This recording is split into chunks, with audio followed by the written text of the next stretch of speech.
Imagine a bustling medieval town in 1347, alive with the sounds of church bells, merchants, and children. Suddenly the bells fall silent. At first, it's just one missed toll, then another, until the silence spreads. Streets empty, doors are barred, and faces vanish behind cloaks. The world of community and commerce dissolves into fear and isolation. The silence is not just absence, it's dread. The bell ringers are dead, and soon many more will follow. This is the arrival of the Black Death. Unlike any previous disaster, this plague is invisible, indiscriminate, and relentless. Death had always been a part of life, through war, famine, or childbirth, but this was different.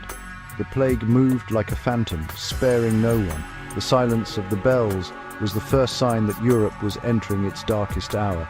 People whispered of a pestilence from the east, a punishment from God. They searched the skies for omens, but the real enemy was already among them. It hid in homes, in clothes, in blood.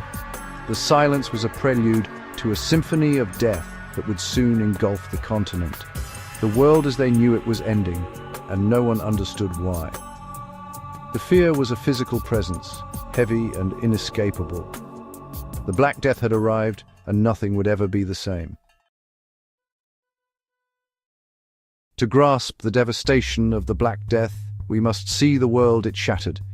14th century Europe was crowded and vibrant, but also filthy and unsanitary.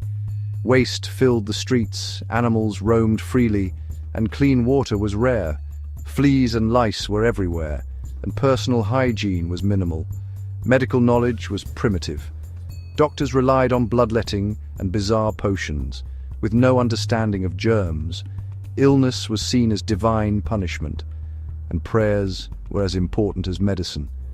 The church dominated life, offering spiritual explanations for suffering.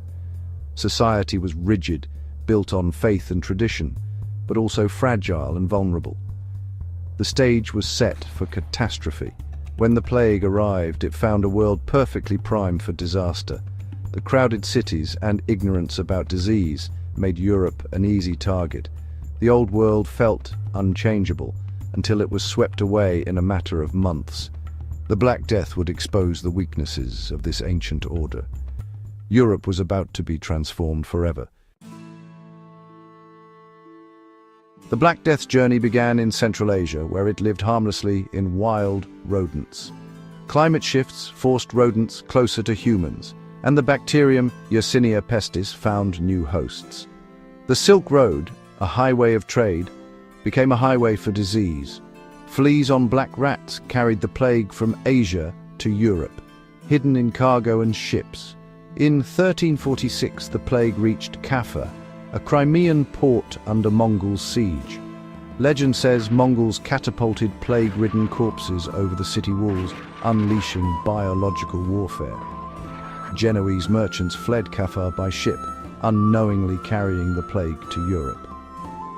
In October 1347, 12 death ships arrived in Messina, Sicily. Most sailors were dead or dying, covered in black boils. Authorities tried to turn the ships away, but it was too late. The plague had landed. The disease spread rapidly, invisible and unstoppable. Europe's fate was sealed the moment those ships docked. The unseen invader was now everywhere. The Black Death struck with terrifying speed. Victims went from healthy to feverish and exhausted overnight. Within hours, they were incapacitated by pain and chills. Buboes, swollen blackened lymph nodes appeared, signaling imminent death.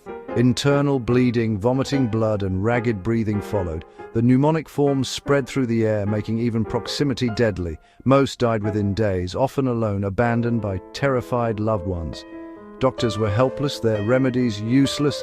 The plague allowed no time for farewells, just a sudden, brutal end. The mark of the plague was unmistakable, and hope vanished as quickly as life. The plague unleashed not just death, but chaos and fear. Desperate for answers, people blamed outsiders, especially Jewish communities, leading to horrific violence and massacres. Even papal decrees couldn't stop the hysteria. Flagellant cults roamed, whipping themselves in public penance, hoping to appease God. Social bonds unraveled. Families abandoned the sick. Priests and doctors fled. Plague doctors in bird-like masks became symbols of dread, not hope. The old order collapsed under the weight of terror. Community, duty, and compassion gave way to self-preservation. The plague didn't just kill bodies, it shattered the very fabric of society. Europe was gripped by fear, suspicion, and violence.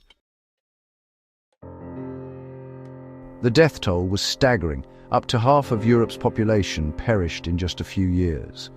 Cities like Florence lost 60% of their people. Mass graves replaced Christian burials. There were too many dead for tradition. The countryside was emptied. Villages vanished. Fields went wild. Livestock wandered untended. Survivors wandered through silent, abandoned lands. The psychological toll was immense. Numbness, despair, and a sense that life was meaningless. Some turned to wild excess, others to deep pessimism. Death became an obsession, haunting art and literature. The danse macabre, skeletons leading all to the grave, captured the era's mood. The Black Death overwhelmed every custom and belief about life and death. The survivors were left to rebuild in a world transformed by loss. The landscape itself seemed to mourn, returning to wilderness. The Great Dying changed Europe forever. When the plague subsided, survivors faced a changed world. Labor shortages gave peasants new power. They demanded higher wages and better conditions. The old feudal system began to crumble as serfs gained freedom. Social hierarchies broke down, mobility increased. The church's authority was shaken. Its prayers and rituals had failed to stop the dying. Many questioned its power, planting seeds for the Reformation. With fewer people, survivors inherited wealth and property. Ordinary people enjoyed better food, clothing, and opportunities. The economy shifted, new markets emerged, and ambition could now change one's fate. The Black Death, in its cruelty, became a catalyst for social mobility and change. The rigid medieval world gave way to something new. Europe would never be the same. Out of devastation came transformation.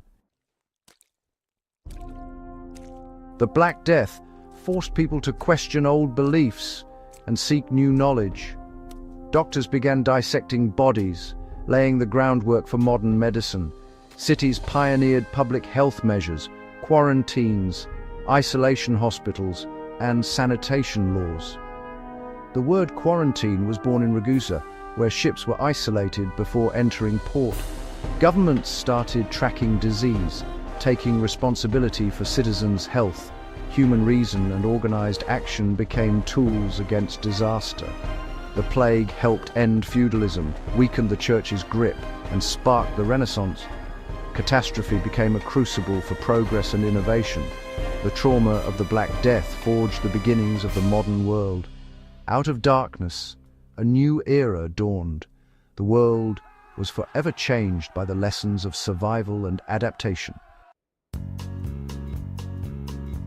Could another pandemic like the Black Death happen today? Modern medicine and global cooperation make us safer, but new threats can still emerge and spread rapidly. Our interconnected world is vulnerable. Disease can travel across continents in hours. COVID-19 showed how quickly societies can be challenged. The Black Death teaches us about fear, blame, and resilience. Scapegoating and division are dangers in every crisis. But humanity endures, adapts, and rebuilds. The plague's legacy is not just death, but survival and progress. Our greatest weapons are science, compassion, and unity. The story of the Black Death reminds us, in crisis, we must choose cooperation over fear.